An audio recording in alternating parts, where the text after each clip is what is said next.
믿음은 기대입니다. 그래서 제가 기대해야 하는 것만큼 하나님께서 일하시고 또 기대하는 대로 하나님께서 행하시는 것을 많이 보게 됩니다.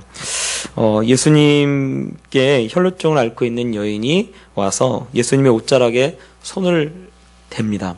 손을 댔던 이유는 그가 예수님의 옷자락에 손을 대면 자기가 나을 줄로 기대했습니다. 즉 그렇게 믿었죠. 그랬더니 실제로 예수님의 옷자락만 손을 대도 그가 병이 완전히 나았어요.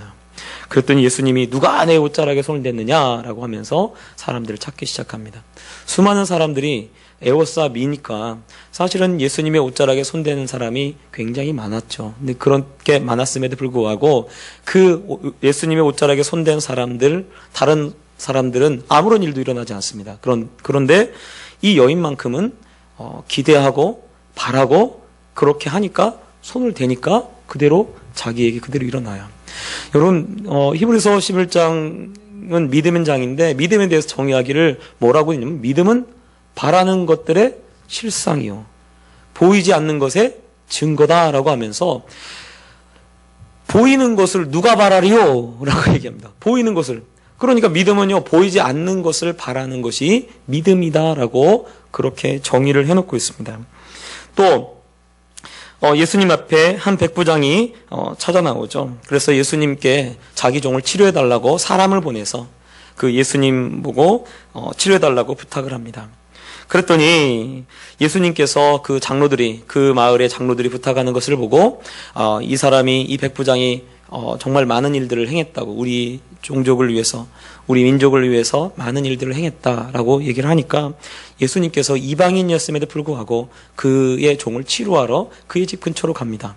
그리고 그 집의 근처로 딱 갔더니 백부장이 다시 사람을 보내가지고 예수님께서 자기 집에 들어오는 것을 감당하지 못하겠다라고 얘기를 합니다.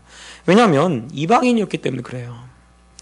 유대인이 이방인하고 상종하는 것 자체를 굉장히 꺼렸습니다. 그리고 유대인들은 이방인하고 상종하는 것을 수치스럽게 생각해요. 왜냐하면 개와 같은 사람들하고 같이 있는 거예요. 사마리아 사람을 만나러 갔을 때, 사마리아 여인을 만났을 때 예수님한테 사마리아 여인이 그러죠. 당신은 유대인으로서 어찌하여 내게, 사마리아인인 내게 이렇게 말을 걸고 나와 이렇게 이야기를 합니까? 라고 그렇게 반문했던 이유가 무엇이냐면 바로 유대인하고 이방인하고 상종하지 않기 때문에 그렇습니다. 그런데 그렇게 이 사람을 보내서 뭐라고 이 백부장이 하냐면 말씀만 하십시오. 말씀만 해도 내 하인이 나을 줄로 믿습니다. 그렇게 얘기를 해요. 그랬더니 예수님이 그러죠. 내가 이스라엘 사람들 중에서도 이만한 믿음을 만나보지 못했다라고 하면서 백부장을 칭찬합니다. 그리고 믿음대로 되어지죠.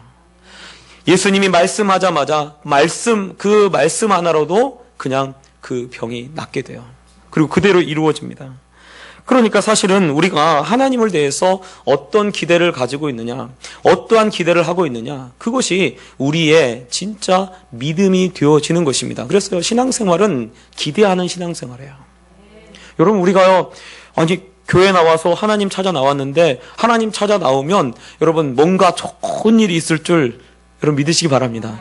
그래서 사실은 즐거워야 돼요. 오늘 예배드리면 오늘 또 예배드렸으니까 뭔가 나한테 정말 좋은 일이 있겠구나라고 기대해야 합니다. 그런데 보면 이제 우리가 신앙생활을 오래 하다 보면 어떻게 하냐면 기대가 없어요. 수요일이네? 가서 앉아야죠. 딱 가서 예배 딱 드리고 앉았다가 그리고 한 시간 딱 끝났으니까 또 집에 딱 가고 그래요. 금요일 날 기도회네? 기도회도 아무 기대도 없이 와가지고 앉았다가 기도하고 그냥 가는 거예요. 그러니까 우리가 사실은 기대하는 것이 신앙입니다. 기대하는 것이 신앙이고 기대하는 것이 곧 믿음입니다. 내가 하나님을 어떻게 기대하나, 하나님을 어떤 분으로 여기고 어떤 분으로 바라보고 있나, 그것이 너무나 중요합니다. 오늘 말씀은 이 다윗의 신앙, 다윗이 하나님을 어떤 분으로 기대하고 어떻게 생각하고 있는지 다윗의 신앙을 우리가 좀 살펴보면서 마치 이 다윗의 신앙의 엑기스 같아요. 그래서 이 시편의 이 마지막 이 사무엘하 22장에는 이 다윗이 노래죠. 다윗의 노래. 즉 다윗의 이 시편이 적혀 있는데 이 다윗의 신앙이 어떤 신앙인지 그 다윗의 신앙을 같이 배워보고 다윗의 신앙이 우리의 신앙이 되길 바랍니다. 그래서 다윗이 받았던 그 축복을 받는 거죠. 왜냐하면 그 신앙을 나도 소유하면 나도 그 신앙을 받는 거예요. 제가 이 말씀을 준비하면서 어떤 생각이 들었냐면 제가 처음에 예수님 믿고 이제 하나님 살아계신 걸 알고 그러고 나서 특히 군대 갔다 와서 다시 하나님을 뜨겁게 만난 다음에 그때 그 마음 속에 어떤 마음이 있냐면 내가 하나님을 제일 사랑하는 사람이 되어야지. 세상에서 전 인류에서 제일 사랑하는 사람이 되어야겠다. 그리고 그 기도를 했어요. 하나님, 내가 하나님을 제일 사랑하는 사람 되게 해달라고. 그렇게 기도했었어요. 근데 이 말씀을 준비하면서 갑자기 그 생각이 탁 떠오르는 거예요. 아, 내가 정말로 위대한 기도를 했구나, 그때. 여러분, 그 신앙을 똑같이 배워서 똑같이 행하면 그 신앙의 축복이 우리에게 그대로 임하게 되는 줄 믿습니다. 그래서 이 다윗의 신앙이 어떤 신앙이었는지를 같이 말씀을 통해서 살펴보고 그 신앙을 그대로 본받고 그 신앙의 축복을 받는 그런 우리 모두 되었으면 좋겠습니다. 오늘 말씀을 보면 다윗이 이 시에 썼던 배경을 적어놓고 있습니다. 그것은 아마 다윗이 여기 말씀해 보면 여호와께서 다윗을 모든 원수의 손과 사울의 손에서 구원하신 그 날에라고 돼 있어요. 그러니까 이거는 다윗의 통치의 말년에 이렇게 쓴 게 아니고 오히려 이 사울의 손에서 벗어나서 그가 왕이 되고 그리고 왕이 된 다음에 그 주변의 적들을 하나님께서 다 물리치도록 그렇게 해주십니다. 그러니까 아마 통치 초기에 일어났 이 시를 썼던 것으로 이 노래를 불렀던 것으로 추측을 할 수가 있습니다. 그런데 다윗이 어떻게 지금 처음부터 어떻게 고백하냐면 그의 노래는 이렇게 시작합니다. 우리 2절 3절 우리 한번 같이 읽겠습니다. 시작. 이르되 여호와는 나의 반석이시요 나의 요새시요 나를 위하여 나를 건지시는 자시요 내가 피할 나의 반석의 하나님이시요 나의 방패시요 나의 구원의 뿌리시요 나의 높은 망대시요 그에게 피할 나의 피난처시요 나의 구원자시라 나를 폭력에서 구원하셨도다. 아멘. 예, 여러분 오늘 이 말씀에 사실은 반복되는 것이 하나가 있습니다. 그것은요, 우리는요, 어디에 이렇게 관심이 있냐면, 반석, 방패, 구원의 뿔, 요새, 이런 데에 우리의 눈이 딱 가요. 그런데 사실은 오늘 이 시편에서 가장 많이 언급되고 가장 많이 반복되는 것은요, 나입니다. 나의 하나님. 나를 건지신 하나님. 이런 식으로 돼 있어요. 그러니까 나라는 것이 굉장히 많이 반복됩니다. 그래서 이 말씀을 쭉 읽어보면 하나님을 어떻게 지금 다윗이 느끼고 있냐면 나의 하나님이라는 거예요. 나의 하나님. 즉 그만큼 정말 이 다윗이 하나님은 누구를 위한 하나님인가? 나를 위한 하나님이라는 거예요. 나를 위한. 그래서 나의 반석, 나의 요새, 나의 구원의 뿔, 나의 높은 망대, 이렇게 표현을 해놓고 있는 거죠. 여러분, 하나님이 다윗에게는 누구의 하나님이냐? 아브라함의 하나님이 아니에요. 이스라엘의 하나님이 아니에요. 나의 하나님이에요. 나의 하나님. 우리가 나의 하나님이 되어야 될 줄 믿습니다. 그 말은 나의 하나님이라고 하는 것은 좀 제가 이제 이 얘기가 물론 하나님의 공의와 하나님의 거기하고는 조금 거리가 좀 있는 것처럼 보이지만 이것이 다윗의 신앙이었어요. 다윗은요 그 어느 누구보다도 하나님은 나를 도우시고 내 편에 서시고 아주 개인적으로 나하고 가장 가까운 하나님이에요. 이 세상에 있는 모든 사람들보다 이 세상에 있는 그 어떤 사람들보다 하나님은 권사님이 하나님이 아니야. 하나님은 목사님이 하나님이 아니야. 권사님은 하나님은 우리 어머니의 하나님이 아니야. 하나님은 다른 누구의 하나님이 아니라 나의 하나님이라는 거예요. 그래서 하나님이 나의 반석이라는 거예요. 나의 반석. 나의 요새. 하나님을 어떻게 인식하고 어떻게 생각하느냐. 그 다윗은 완전히 하나님이 나를 위해서 계신 하나님. 그렇게 여기고 그렇게 믿고 있어요. 마치 요한이 예수님의 제자였던 요한이 하나님을 갖다가 예수님이 가장 사랑하는 사람을 자기를 표현을 해놨어요. 그래서 하나님이 가장 사랑하는 사람이기 때문에 예수님이 이렇게 최후의 만찬 식사를 할 때 예수님의 품에 누워서 먹는 사람이 누구냐면요, 요한이에요. 요한. 그러면 다른 제자들은 누울 수 있느냐? 다른 제자들은 안 누웠다는 거예요. 다른 제자들이 누웠다는 소리가 한 군데도 나오지 않습니다. 근데 요한만큼은 예수님의 품에 누워서 아마 예수님의 이 무릎을 이렇게 베고 그리고 누워서 주를 파는 자가 누굽니까? 라고 묻는 사람이에요. 그리고 자기 스스로 어떻게 여기냐면 바로 예수님이 가장 사랑하는 사람. 그렇게 여기고 있습니다. 그렇게 여기니까 그가 진짜 사랑의 사도가 되어지는 거예요.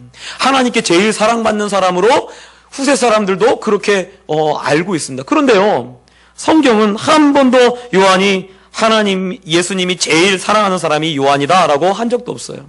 하나는 주의 좌편, 하나는 주의 우편에 앉게 해달라고 했을 때도 그 좌편과 우편을 네 거다라고 한 적도 없어요. 너를 위해서 준비된 게 아니라 누구를 위해서 준비됐든지 그 사람이 받을 것이다 라고 했지, 예수님의 좌편과 우편에 앉게 될 것이다 라고 말하지 않았어요. 예수님이 가장 사랑하는 사람이라고 하면 어쩌면 너는 우편에 앉아, 야고보는 조금 멀리 있고 이렇게 할 수도 있어요. 그런데 그렇게 하지 않아요. 왜냐하면 바로 요한이 예수님을 그렇게 여기고 있습니다. 근데 오늘 말씀을 보면 하나님에 대해서 하나님과 함께 가장 많이 등장하는 단어가 나예요. 나의 그리고 그런 하나님이라는 거죠. 여러분, 하나님이 항상 다윗 편이 되어주신다라고 다윗은 그렇게 고백하고 있습니다. 또 나라고 고백할 수 있는 이유가 무엇입니까? 그만큼 하나님에 대해서 자기가 이 세상에서 가장 가까운 사람이라는 거예요. 정말 이스라엘 민족들이 그렇게 많은데, 이스라엘 사람들이 그렇게 많은데, 이스라엘 사람들 중에 가장 가까운 사람, 하나님과 가장 가까운 사람이 누구냐? 바로 나라는 거예요. 여러분, 물론 모태신앙이라 할지라도요, 분명히 하나님을 다시 한번 만나야 합니다. 모태신앙이라 할지라도요. 모태신앙이라고 해서 하나님하고 제일 가깝다? 그러지 않아요. 제가 우리 딸들 보니까 우리 딸들이 이번에 가서 성령 받고 나니까 그때서야 비로소 나의 하나님이 되는 거예요. 나의 하나님이. 그런데 보면 우리가 이 말씀을 통해서도 보고 그리고 하나님을 만나는 이 사람들의 모습들을 보면 다 다릅니다. 다 달라요. 한 사람도 똑같이 그렇게 똑같은 만남을 갖는 그런 경우는 한 번도 제가 못 봤어요. 어느 누구의 이야기를 들어도 다 하나님을 만나는 방식은 다 달라요. 그렇다면 하나님이요, 세상에 딱 한 번뿐인 그런 상황과 환경 속에서 나를 오늘 만나고 계신 것입니다. 그리고 나를 그렇게 대우하고 있는 거예요. 나를 굉장히 특별하게 대우하고 있는 것입니다. 그렇다면요, 우리가 하나님이 나를 굉장히 특별하게 대하는구나 라는 것을 안다면 하나님이 정말 나의 하나님이 되어질 줄 믿습니다.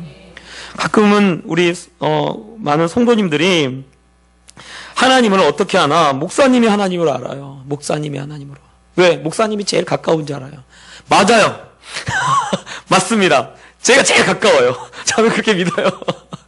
그런데 사실은 이건 저만 제일 가깝나? 아니라는 거예요. 성경은. 다윗은 지금 나의 하나님이 하지만요, 정말 하나님을 정말 나의 하나님이라고 부르는 사람이 이 당시에 얼마나 있었겠나 하면 생각해 보세요. 정말로 나의 하나님이라고 부르는 그런 사람들이 얼마나 많이 있었겠어요? 그냥 아브라함의 하나님, 이삭이 하나님. 야곱도요, 하나님 만나고도 뭐라고 해냐면, 아브라함의 하나님, 이삭이 하나님. 한참을 그렇게 해요. 한참을. 제가 교회에 처음 왔는데, 저는 깜짝 놀란 게 있어요. 그것은 뭐냐면, 하나님을 아버지 하나님 이렇게 부르더라고요. 아버지 하나님. 그 저는요, 처음에 교회 와서 하나님을 어떻게 아버지라 부르지? 그래서 저 하나님을 아버지라고 부를 때까지 한 1년 걸렸어요. 1년. 거의 1년 걸렸어요. 1년이 돼서야 하나님 아버지라고, 그것도 아버지도 앞에 안 붙이고, 그냥 보통 아이들, 그 친구들 보면 아버지 하나님, 그리고 아버지 하나님도 빼, 뒤에. 아버지, 이러잖아요. 그런데 저는 사실은, 그렇게 쉽게 못 하겠더라고요. 여러분, 제가 자녀가 셋이 있는데, 우리 딸이 셋이 있는데요. 한 번은 우리 막내가 저한테 와가지고 이렇게 묻더라고요. 아빠는 왜 나를 제일 좋아해? 7살짜리가 그래요. 제가 제일 좋아한다는 얘기 한 적 없거든요. 그런데 이 녀석이 느끼기를 뭐냐면 자기를 제일 좋아한다고 그렇게 믿고 있어요. 그래서 그렇게 질문하는 거예요. 그런데 부모 입장에서 보면 큰애는 큰애 나름대로 이쁘고요. 둘째는요, 둘째 나름대로 얼마나 예쁜지 몰라요. 근데 막내는요, 정말 예쁘긴 예뻐요. 그런데 다 각자 다 다르거든요. 큰애는 큰애대로 이쁘고요. 막내는 막내대로 이쁜 거예요. 그런데 이제 둘째가 가끔씩 서운하다고 그래요. 왜냐면 자기도 그 예은이처럼 막내처럼 그렇게 하고 싶다는 거죠. 아빠한테 달라붙기도 하고 아빠 무릎에 앉기도 하고 그러고 싶은데 제가 그렇게 안 해준다는 거예요. 근데 지금 이제 5학년인데 다 커가지고 이상해요. 이렇게 하면은 이렇게 앉으면 저로 가. 제가 이렇게 대지더라고요. 그냥 크니까 제가 이제 저희 집은 다 아들만 있는 집에서 자랐기 때문에 더 그런 것 같아요. 제가 볼 때. 그러니까 옆에 앉아서 무릎을 이렇게 또 앉으면요 무겁기도 하고 막내 같지 않아요. 막내는요 폭 안기는데요. 얘는요 안기는 게 아니라 넘어요. 절 이렇게 앉아 있으면 그렇게 안 되거든요. 그렇다고 해서 제가 그 둘째를 미워하는 건 아닙니다. 사랑해요. 그 둘째는 둘째대로 사랑하고 큰애는 큰애대로 사랑하고 막내는 막내대로 사랑하는 거예요. 그러니까 부모 입장에서 누가 더 이쁩니까? 라고 하면요. 사실은 누굴 얘기할지 모르겠어요. 사실은 다 이뻐요. 다 이쁩니다. 그 존 요한 웨슬리의 부모님이 요한 웨슬리의 그 어머님이 그 자녀들 굉장히 많이 낳았대요. 그랬더니 다 유명하잖아요. 감리교회. 그랬더니 어떤 기자가 인터뷰를 하는 거예요. 자녀 때문에 참 행복하시겠어요. 그랬더니 요한 웨슬리 어머님이 그랬대잖아요. 어떤 자녀요? 그 사람은 아마 요한 웨슬리를 말했을 것 같아요. 이 기자는. 그런데 요한 웨슬리, 자기 이 어머니 입장에서는 요한 웨슬리도 예쁘고 그리고 유명하지 않은 그 자녀들도 어머니 입장에서는 다 예쁜 거예요. 다 특별한 겁니다. 다 특별한 거예요. 여러분, 우리가 하나님을 어떻게 지금 여기고 있는가? 어떻게 기대하고 있는가? 나를 제일 사랑하는 줄 아시기 바랍니다. 믿으세요, 좀. 예. 내가 기대한 대로, 내가 바라는 대로 하신다니까요? 내 믿음대로 될지어다. 내 믿음대로 될지어다. 주님 그러시잖아요. 그러면 내가 정말 하나님이 나를 제일 사랑하신다. 하나님은 정말 다른 누구의 하나님도 아니고 나의 하나님이야. 라고 여러분 그렇게 믿으시기 바랍니다. 이것이 다윗의 신앙입니다. 이것이 다윗의 신앙이에요. 나를 위해서 모든 일들을 행하시는 그 하나님이라는 거예요. 두 번째, 다윗의 신앙은 지금 말씀을 보면 다윗이 굉장히 어려운 환경에 있습니다. 그래서 5절에 보면 사망의 물결이 나를 애우고 불의의 창수가 나를 두렵게 하였으며 스올의 줄이 나를 두르고 사망의 올무가 내게 이르렀도다. 그런 굉장히 힘들고 어려운 상황, 그런 어려운 상황에 다윗이 어떤 일을 하냐면 7절에 이렇게 말씀하고 있습니다. 내가 환난 중에서 여호와께 아뢰며 나의 하나님께 아뢰었더니 그가 그의 성전에서 내 소리를 들으시며 나의 부르짖음이 그의 귀에 들렸도다. 지금 환난 중에, 어려운 중에 다윗이 어떻게 하고 있냐면 하나님께 아뢰었다는 거예요. 아뢰었다. 이 아뢰었다라고 하는 표현을 이 히브리어로 보면 부르짖다라는 소리로 되어 있습니다. 부르짖다. 그러면 이 부르짖는 것이 어떤 것인가? 또 말씀을 좀 보면 어떻게 표현을 해놓고 있냐면 하나님께 부르짖었더니 하나님이 들으시고 하나님이 그 다윗의 기도에 하나님이 응답하기 시작하십니다. 그런데 응답을 하는데 어떻게 응답하시나? 여기 말씀을 보면요, 온 땅을 진동시켜요. 하늘의 기초가 드러나고요. 그리고 막 온 세상이 드러나도록 그렇게 하나님이 일하기 시작합니다. 그리고 막 분노하시고 진노하시고 막 코김을 내시고 뇌성을 발하시고 막 그렇게 표현을 해놓고 있어요. 다윗이 느끼는 하나님은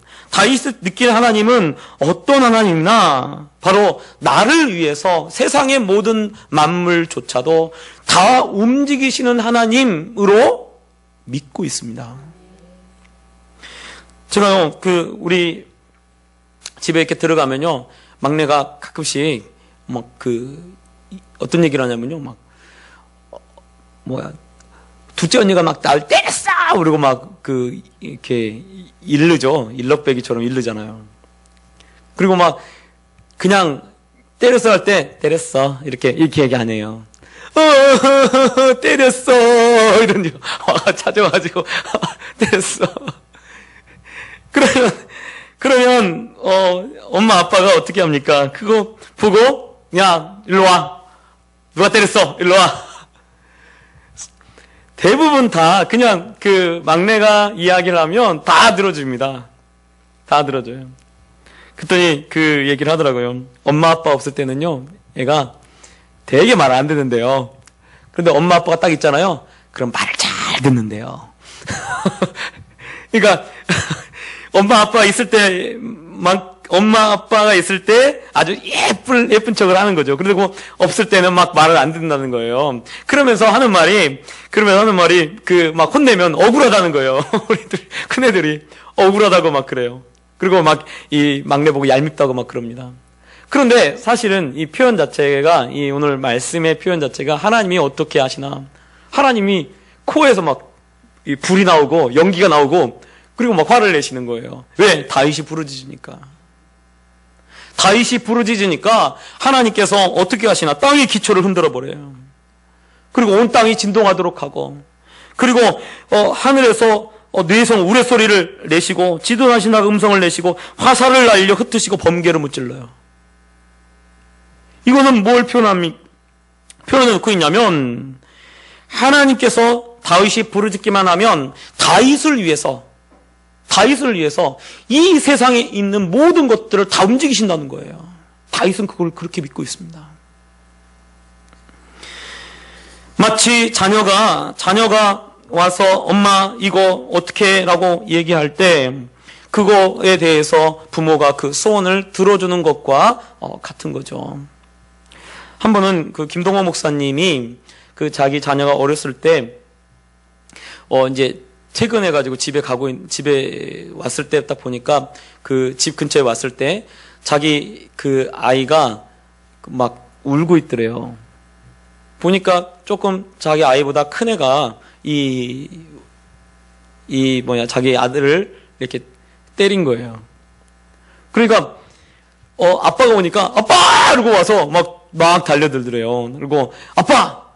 저 형이 날 때렸어! 그러더래요. 근데 김동호 목사님이잖아요. 그래서 그래? 그리고 그냥 자기는 그냥 가려고 했대요.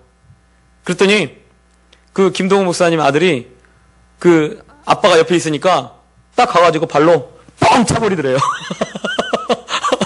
큰애를. 그러니까 큰애가 아빠가 뒤에 아빠가 뒤에 있는 걸 딱 보니까 그냥 맞고 그냥 가만히 있더래요. 조그만 애가 딱 와서 딱 때리니까 맞고 가만히 있더라는 거예요.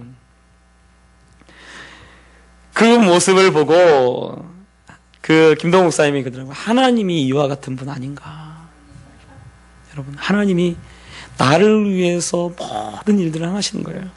바울과 실라가요, 막 기도합니다. 찬송합니다. 감옥에서 막 찬송해요. 찬송하니까 어떤 일이 일어납니까? 지진이 일어나요. 옥토가 흔들려요. 그리고 옥문이 다 열리고, 그리고 창고가 다 풀어집니다. 하나님이 바울과 실라를 위해서 그런 모든 일들을 행하고 계시는 것을 보여주고 있는 거죠. 이번에 그 프루덴셜 신의회에서 대전에 가서 이제 제가 예배를 화요일 날 가서 드렸는데요. 어떤 한 분이 이제 말씀을 끝나고 그런 얘기를 하시더라고요. 그 고백을 하면서 자기가 오늘 똑같은 본문의 말씀을 이번 주에 3번을 그렇게 설교를 들었대요. 3번을. 근데 3번을 설교를 듣는데 주일날 설교가 제가 가지고 간 그 본문하고 같았고, 그 다음에 새벽에 그 어느 누구 말씀을 해서 들었는데 그 말씀이 또 그 본문이었대요.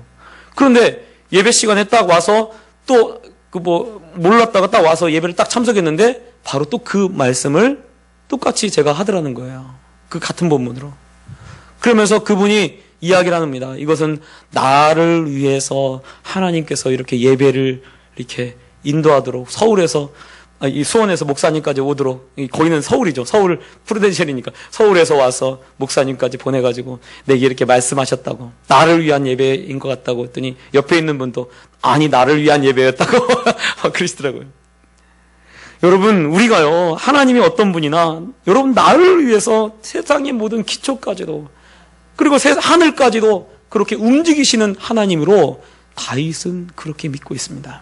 그래서 내가 하나님께 나가서 부르짖을 때 하나님이 세상의 모든 것들을 나를 위해서 움직이신 하나님, 그렇게 여기고 있는 거예요. 또 세 번째, 다윗의 신앙은 무엇이냐면 우리 20절 보면 20절에 이렇게 말씀하고 있습니다. 나를 또 넓은 곳으로 인도하시고 나를 기뻐하심으로 구원하셨도다 라고 되어 있습니다. 즉 다윗의 세 번째, 다윗이 가지고 있는 신앙은 무슨 신앙이나 하나님이 나를 기뻐하신다라고 믿고 있어요. 다른 누구를 기뻐하는 것이 아니라 나를 기뻐한다는 거예요. 나를. 마치 아까 우리 막내가 아빠 왜 나를 이렇게 좋아하세요? 이렇게 하는 것처럼 나를 그렇게 기뻐하고 나를 그렇게 사랑한다고 다윗이 그렇게 믿고 있는 거예요. 그러면 하나님이 무엇을 기뻐하시나? 여러분 히브리서 6장에 보면 믿음이 없이는 하나님을 기쁘시게 못하나니 곧 하나님이 계신 것과 하나님이 자기를 찾는 자들에게 상 주시는 이심을 믿어야 할지니라 라고 말씀하고 있습니다. 그러니까 사실은 하나님이 무엇을 기뻐하시나? 여러분 믿음을 기뻐하시는 줄 우리가 깨달으시길 바랍니다. 그래서 내가 하나님을 믿고 내가 하나님을 바라고 하나님께 나아가면 분명히 하나님이 내게 상 주실 거야 라고 믿는 그 믿음을 우리 하나님이 기뻐하시는 줄 여러분 아시기 바랍니다. 그래서요, 나를 사실은 하나님이 기뻐하고 계셔요. 아유, 목사님 저 죄도 많이 줬는데 괜찮아요. 죄를 많이 져도 하나님은 다 이미 용서하시고, 그리고 내가 하나님 믿으니까 용서하시고, 그리고 하나님을 찾으니까 하나님이 기뻐하신다는 거예요. 예수님께 나와서 선생님, 우리가 어떻게 하나님이 기뻐하시는 일을 할 수 있습니까? 라고 하니까 뭐라고 하냐면 하나님이 제일 기뻐하시는 일은 곧 나를 믿는 일이다 라고 말씀하셔요. 그러니까 예수님을 믿고 예수님을 따르고 예수님을 바라고 예수님이 상 주실 거야, 예수님 앞에 나가면 하나님께서 축복하실 거야, 그렇게 믿고 나가면요, 그 믿음을 하나님이 기뻐하시고 그 믿음에 하나님께서 우리를 축복하신 줄 믿습니다. 다윗은요, 무엇을 지금 여기고 있냐면 하나님이 이 세상에서 자기를 제일 기뻐한다는 거예요. 그러면 여러분 다윗이 지금 이때 나이가 몇 살인지 아세요? 거의 37세 왕이 돼가지고 아마 이때가 제가 볼 때는 한 40세 넘어갔을 것 같아요.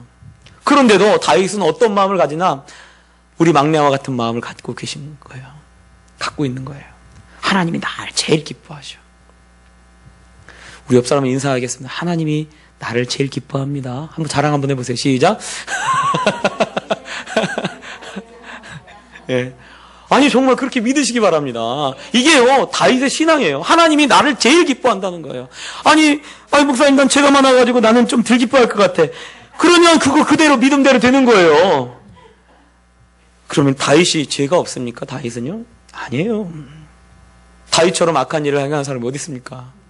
그럼에도 불구하고 다윗은 나를 하나님이 제일 기뻐하신다. 그렇게 믿고 있는 거예요. 마치 요한이 하나님이 나를 제일 사랑하셔 라고 그렇게 여겼던 것처럼 그렇게 똑같이 그렇게 믿고 있습니다. 우리는 일을 많이 하면 하나님이 기뻐하실 줄로 착각합니다. 그런데 하나님의 일은 무엇을 해야 하냐면 바로 예수님을 믿는 일, 하나님을 믿는 일, 그것이 진짜 하나님의 일이라고 그랬어요. 그러므로요 하나님이 어떤 사람을 제일 기뻐하나? 하나님을 그렇게 믿고 기대하는 사람. 다윗처럼 하나님을 나의 하나님 그렇게 믿고, 다윗처럼 하나님이 내가 하나님께 부르짖으면 하나님이 이 세상도 막 지진도 일으켜가지고 나를 도우셔. 이렇게 여러분 믿으시기 바랍니다. 원수를 다윗의 원수를 무찌르는데 어떻게 하나? 하나님이 번개를 내리시고 우박을 내리시고요. 그렇게 해서 이기게 하신다는 거예요. 다윗은 하나님을 그렇게 믿고 있습니다. 그러니까 그 믿음에 어떻게 해요? 다윗이 한 번도 전쟁에서 피한 적이 없어요. 다윗이 가는 곳마다 다 이기게 하십니다. 왜요? 다윗이 그렇게 믿고 있으니까. 골리앗을 어떻게 믿어요? 골리앗은 그런 짐승보다 못한 사람으로 알고 있어요. 그러니까 저 할례 받지 못한 사람이겠습니까? 아니 곰하고 사자의 입에서 발톱에서도 나를 구원해내셨는데 하물며 저 할례 받지 못한 사람일까? 라고 그렇게 표현을 하고 있습니다. 그 말은 뭐예요? 저 할례 받지 못한 2m 훨씬 넘는 그 장신의 그 거구의 용사인 그 골리앗도 다윗이 볼 때는 곰보다 사자보다 못한 사람으로 보는 거예요. 그렇게 믿고 나가니까요 정말 곰이나 사자 잡을 때처럼 돌 맞아 죽잖아요. 돌 맞아 죽어요. 돌로 쳐서 죽입니다. 왜요? 믿음대로 되어집니다. 아마 다윗이 이 물맷돌 5개를 딱 집으면서 넌 돌에 맞아 죽을 거야 이러고 나간 거죠. 그런데 정말 던졌더니 투구 사이에 비어있는데 정확히 맞아가지고 죽잖아요. 그게 다 다윗이 믿음을 그렇게 가지고 있기 때문에 그렇습니다. 여러분 오늘 어쩌면 이게 굉장히 개인적인 이 신앙의 모습을 보이고 있는 것처럼 보이지만 이것이 다윗을 다윗되게 만드는 놀라운 신앙이었다는 것을 우리가 깨달으시기 바랍니다. 그러면요 다른 사람 누가 뭐라고 해도 하나님은 나의 하나님이야. 목사님의 하나님? 아니라니까요. 나의 하나님. 권사님의 하나님? 아니 나의 하나님. 예? 이렇게 믿으세요. 나의 하나님. 그리고 내가 기도하면 하나님이 어떻게 하신다고요? 지진도 일으켜요. 이 세상 기초를 드러내신대요. 여기 말씀에 다윗이 어떻게 표현해? 세상의 기초를 드러내신대요. 여러분 세상의 기초를 드러내는 그러한 이 표현을 쓰고 있어요. 다윗이. 그 정도로 하나님을 그렇게 믿고 있습니다. 또 하나님이 어떤 하나님? 나를 제일 기뻐하신 하나님. 나를 제일 기뻐하신. 제가 어느 보니까 어떤 목사님이 자기 딸이 또 딸을 낳았어요. 딸을 낳으니까 그 딸을 처음 딱 보는 순간에 너무나 이쁘더라는 거예요. 딸이. 그래서 얘만 보면은 다 마음이 사르르 녹아버리고, 그리고 얘가 이야기하는 말들 있잖아요. 예를 들어서 이제 말을 조금 배우기 시작할 때, 아빠, 이렇게 이러잖아요. 그러면 그것이 온 집안의 유행어가 된대요, 유행어가. 도대체 얘가 왜 이렇게 이쁜가라고 하니까요. 자기가 그걸 깨달았대요. 존재 자체로 너무 이쁘대요. 얘가 자기한테, 목사님한테 해주는 게 하나도 없다는 거예요. 목사님한테 뭔가 해주거나, 혹은 우리 식구들에게 돈이 많아가지고 돈을 주거나 그런 것도 없고, 아무것도 없다는 거예요. 그냥 있는다는 거. 오히려 얘가 있으니까 다른 사람들이 다 신경 쓰고 돌보고 이렇게 하는데 그래도 너무 이쁘다는 거예요. 왜? 존재 자체로 이쁜 겁니다. 존재 자체로. 여러분, 하나님이 우리를 어떻게 이뻐하시나. 그래서 그 목사님이 써놨더라고요. 하나님이 나를 이렇게 이뻐하시는구나. 그 손주를 보면서 그렇게 표현을 해놨더라고요. 여러분, 하나님이 우리 자체만으로도 그렇게 기뻐하십니다. 내가 있는 것, 믿는 내가 있는, 내가 하나님을 믿고 있다는 것, 그것만으로도 너무 기뻐하시고 좋아하셔요. 그리고 특별히 나를 더 기뻐하십니다. 그래서 그렇게 이 다윗의 신앙을 소유하시고, 그래서 다윗이 받는 축복을 받는 그런 우리 성도님들 되시길 예수님 부탁드립니다. 기도하겠습니다. 사랑하는